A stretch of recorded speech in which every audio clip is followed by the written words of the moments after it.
And we start at the corridors of justice, where the whereabouts of Steve Mbisi, who was reportedly abducted in Mlolongo, that is in Machakos County, remain unknown nearly 3 weeks after his disappearance.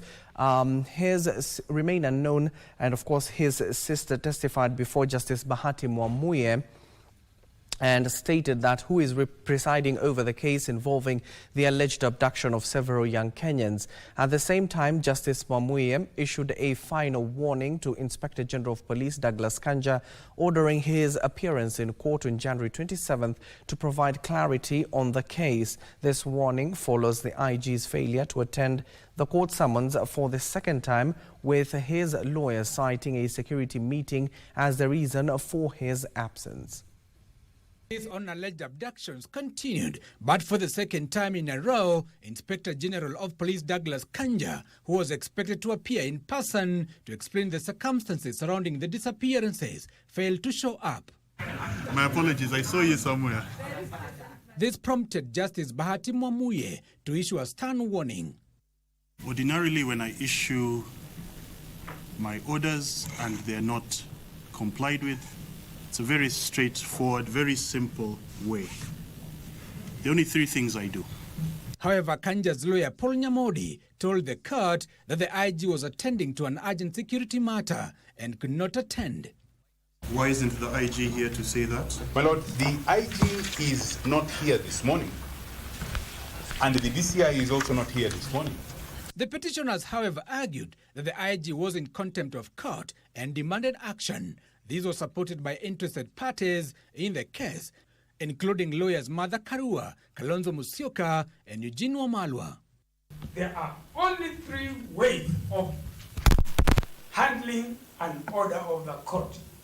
One is to obey it, the other is to comply with it, and the last is to adhere strictly to its terms. No other available option. You are required to try and persuade this court that it's a mercenary formation that is abducting Kenyans. Yes. It's tantamount to claiming that Kenya is a failed state, which I reject. Those people seem to know who is abducting who. Some are alleging the citizens are stupid enough to abduct themselves. Surely, Kenyans are wiser than what we are hearing. So production is just a first step. It does not exhaust the writ. And once the court deals with the disobedience of the clear orders for the officers who control the state organs of security, then the inquiry will begin. So we are very far from exhausting the application. Justice Mwamuye made it clear that he will no longer tolerate excuses and ordered the IG to attend the next hearing on January 27th or face sanctions. The Inspector General of Police misses on that 3rd hearing date. I will go with option 1. I will cite, convict, and sentence on the spot. With respect to the Director, DCI, I will convict. Additionally, the court gave the green light for the Directorate of Criminal Investigations to record statements from the abductees to aid in the investigation, following a request by the police to be allowed 14 days to probe the matter. In a separate incident, lawyer Dunstan Omari, representing Interior CS Kipchumba Murkomen, found himself in trouble. I've asked you to leave for the purposes of today. Leave the court. No. As Justice Mwamuye ordered him to leave the court due to misconduct. Omari was, however, later allowed to return. We were classmates. We were in fact desk mates. Something else. So it's not personal.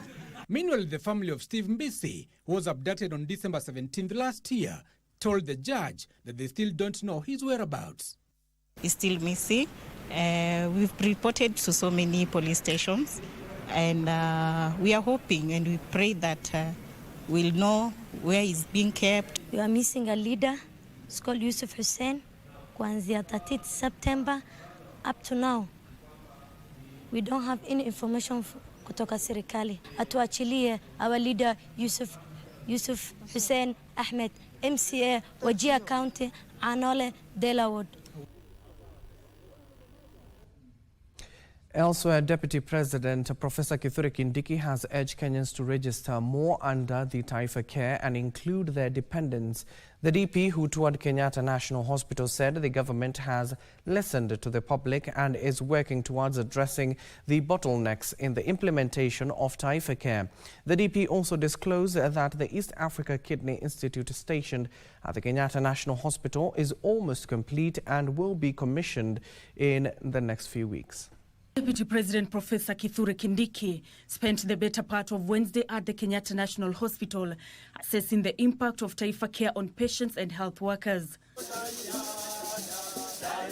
While acknowledging teething challenges over 3 months since Kenya transitioned to SHA, the DP maintained that more patients have benefited.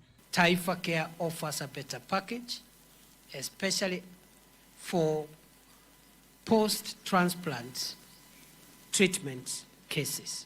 The national government will work in collaboration with county governments to address those bottlenecks around, especially referrals in level 2 and 3 hospitals, and also around diagnostic capacity of those lower level hospitals. Kindiki expressed confidence that this time round, Kenya will get it right and achieve universal health coverage. We are very sure that Taifa Care will work. Universal health care for everyone will work this time round. And I want to assure the people of Kenya that we will continue with this exercise of impact assessment, impact monitoring, not just at KNH.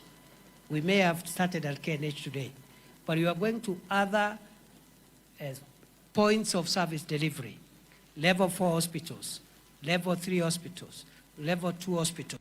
So far, 17 million Kenyans have registered under SHA. Out of this number, only 3.5 million dependents have been registered. The numbers are picking up, but they are not good enough. We want to urge every citizen of Kenya to register under the Social Health Authority so that they can be beneficiaries of Taifa Care. The DP also toured the East Africa Kidney Institute stationed at the facility, which he says is nearing completion and will be in use by the end of March 2025. The institute will, among other things, offer dialysis and kidney transplant services to Kenyans and patients from other countries. So it's going to be a one-stop shop for all renal treatment-related healthcare services. And in a few weeks' time, it will be commissioned.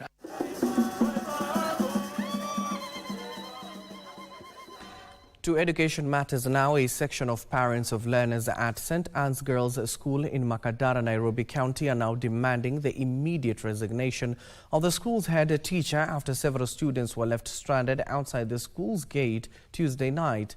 Area leaders, together with human rights activists, have also joined the parents in demanding that the principal be held accountable for the incident.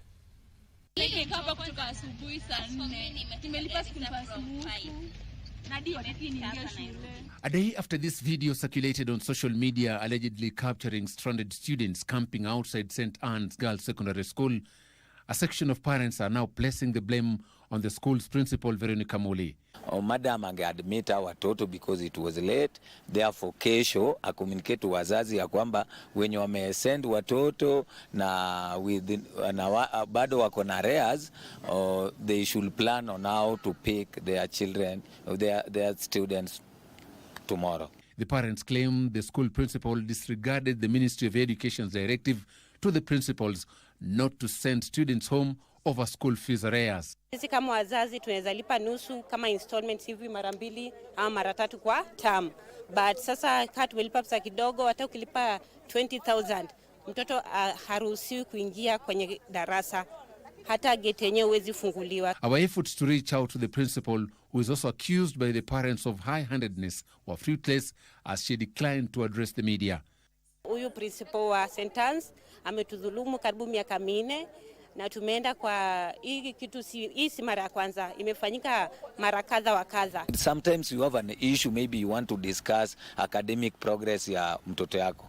You can't get that chance. tulikuwa na jambo kama hii mwaka jana na tukakuja hapa. So kama wizara wangemtransfer principal, wamtoe wamlete mwingine, ndio tuone shule ikiendelea, kwa sababu si yeye peke yake anafaa kuwa principal hapa.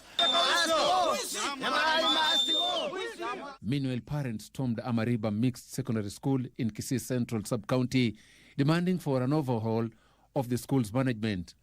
Among their grievances included the decline in enrollment from 700 to about 200 students.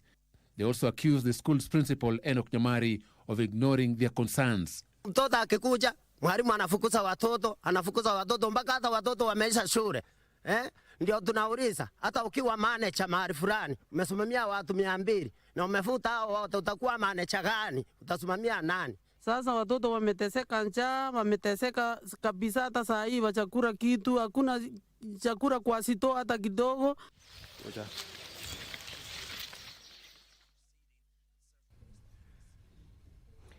Elsewhere, the National Assembly is set to hold a special sitting on the 16th of January 2025 to debate and approve the vetting reports of new government appointees, among them cabinet secretaries, high commissioners, ambassadors, permanent representatives and consul general. Now, the vetting process for the cabinet secretary nominees will take place on Tuesday, the 14th of this month. They include Mutahi Kagwe, Lee Kinyanjui and William Kabogo to take charge of the agriculture, the trade and communication ministries, respectively. Our parliamentary affairs reporter Tilio Marco with the details. Assembly Committee on Appointments is set to conduct the vetting process on Tuesday, 14th of this month, for the 3 nominees proposed by the President for cabinet secretary positions. The 3-year former Health Cabinet Secretary Mutahi Kagwe, who will be heading the Ministry of Agriculture and Livestock Development, former Kiambu Governor William Kabogo will be in charge of Information, Communication and Digital Economy, and former Nakuru Governor Lee Kinyanjui to head the Ministry of Investment, Trade and Industry. The vetting of the nominees for appointment as Vice Chairperson and members of the Public Service Commission takes place on Thursday this week, with the persons nominated for positions of ambassadors, high commissioners and diplomatic and consular representatives expected to take place on Friday. The National Assembly has already gazetted a special sitting on the 16th of this month for the tabling and debating of the vetting reports of all the nominees.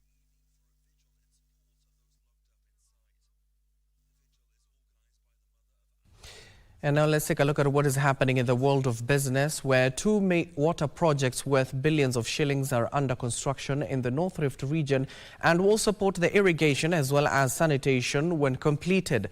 Among the projects are the Moise Bridge, Matunda Water and Sanitation Project, the Soy Koshei Water Supply Project that will support farming activities. Water Cabinet Secretary Eric Muga said the water projects will put an additional 3,000 acres under farming. Our greatest hope is that katika serikali ya Dr. William Samoei Ruto, food agenda, Kenya iweze kujitosheleza kwa vyakula vyake. Na hiyo ndio sababu tumepambana kufanya desalination kwa hii damu. Ndiposa watu hapa waweze kuongeza ukulima, kutumia kunyunyuzia maji, kwa sababu rainfall, mvua siku mwingine haitoshi. Lakini water harvesting using these structures, hizi dams, hayo maji yanatumika kulima during the dry period. And that is the hope of the people of Keses. Lower Sabor irrigation scheme, pale contractor anamalizia kazi, kwa sababu by mwezi wa 4 anafaa kuwa amalizia kazi, ilikuwa phase 2. It's a project that is costing around 208 million. Ilianza 2018. Na tumeenda hata kwa mkulima mmoja ambaye anafanya farming. Ile challenge iko ni kwa sababu wakati juu inakuwa kali sana, yale maji, the source of water, inakuwa shared between watu wa Iten na watu wa hiyo area wakulima. So unapata kuna rationing of water which is not good for horticultural products ambazo zinahitaji maji on a daily basis. To solve that, tuko katika hali ya kutengeneza 2 dams to desilt actually na kurehabilitate other 2 colonial dams, because I understand in Uasin Gishu there are more than 340 colonial dams. Na ningependa kuwauliza wananchi kesho Ijumaa, that is on Friday 10th, the president will be there very early in the morning at 9. Let's be there so that we are able to have time and listen also to the agenda of the president. What is very important in such meetings is that the president is able to appreciate all parts of the republic, including backyard here. You know, sometimes we assume that the president coming from Uasin Gishu, everything is okay. But when he gets a little moment to come back here as the president not as a local as we would want to view. It will be a moment for him to appreciate the needs of the people across cutting issues like this one now. We have was in issue here, especially cases we are endowed with several water bodies. We have this Kereta Dam, we have Keses Dam, which is over 600 acres service of water. We have Lake Narashe Hub there in the Timborwa hub scale, in the hub hill, where if those water can be developed by gravity, all these areas will be supplied with water. Changamoto kubwa ile tuko nayo, waziri, wananchi wetu wanafanya kazi sana kwa mambo ya ukulima na food security, au ndio anahakikisha kwamba tunamaliza hiyo shida tuko nayo, lakini changamoto kubwa ni mambo ya maji. So tukisaidiwa hivi tuletewe miradi katika zile colonial dams, hiyo itaenda a long way kuona kwamba inasaidia wananchi wote wa hapo Uasin Gishu County. And following the sentiments of the Cabinet Secretary, we are made to understand that the President is set to visit the Rift Valley region this weekend all the way to Friday, and of course will be visiting various sites to inspect certain projects that are ongoing in that particular region. As and when we get those live feeds, we'll be sharing them with you. Elsewhere, Kenya is targeting to attract 5 million international visitors annually by 2027, driven by a comprehensive strategy to diversify its offerings to promote the country as a top-tier destination. Tourism Principal Secretary John Ololua says key initiatives such as the expansion of the electronic travel authorization system will help to capitalize Kenya's rich tourism potential. Tourism has shown resilience, rebounding by 34% since the COVID-19 pandemic, according to data from the Ministry of Tourism. In 2024, the country welcomed 2.4 million international visitors, up from 2 million in 2023. With projections pointing to 3 million visitors this year. The Ministry of Tourism believes the Kenya National Tourism Strategy 2025 to 2030 will help the country net about 5 million tourists annually by 2027. It's very critical in bringing up a roadmap on what needs to be done to be able to transform the tourism sector. So this is just the beginning of the process. We are laying down the roadmap.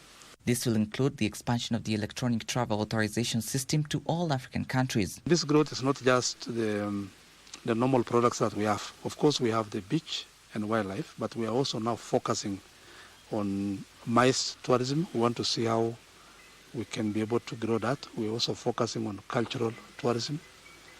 And we are partnering with the county governments to do a calendar of all the cultural tourism events and how this can be internationalized. The government is collaborating with the United Nations Economic Commission for Africa and other stakeholders to craft the Kenya National Tourism Strategy 2025 to 2030 that is expected to revitalize the tourism industry. We are actually very happy to be part of this process to assist Kenya with this initiative, and we believe that Kenya is on the right path. And now finally, let's take a look at what is happening in the world of sport. Boniface Moshiri and Ryan Ogam scored a goal each in the second half to earn Harambee Stars a hard-fought 2-0 win over Tanzania last night in their second game of Mapinduzi Cup ongoing in Zanzibar. Stars had drawn their first match with Burkina Faso 1-1.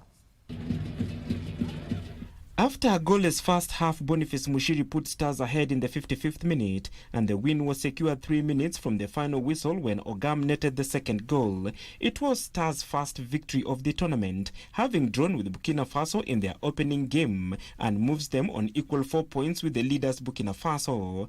Harambee Stars, who are gauging their strength at the Mapinduzi Cup for the Africa Nation Championship in February, will play Zanzibar next on Saturday, a day after Tanzania play Burkina Faso. Ya Zanzibar. Angalia crossi ya Daniel Sakar. Meanwhile, Football Kenya Federation has formed a 7-member transition committee entrusted with the responsibility of establishing robust governance structures. The committee will be chaired by FKF Vice President McDonald Mariga, with Women Representative Kerubo Momanyi serving as the deputy chairperson. Among the mandates of the committee is to evaluate existing procedures and policies, identifying areas of improvement, and ensuring the uninterrupted functioning of FKF essential systems and processes.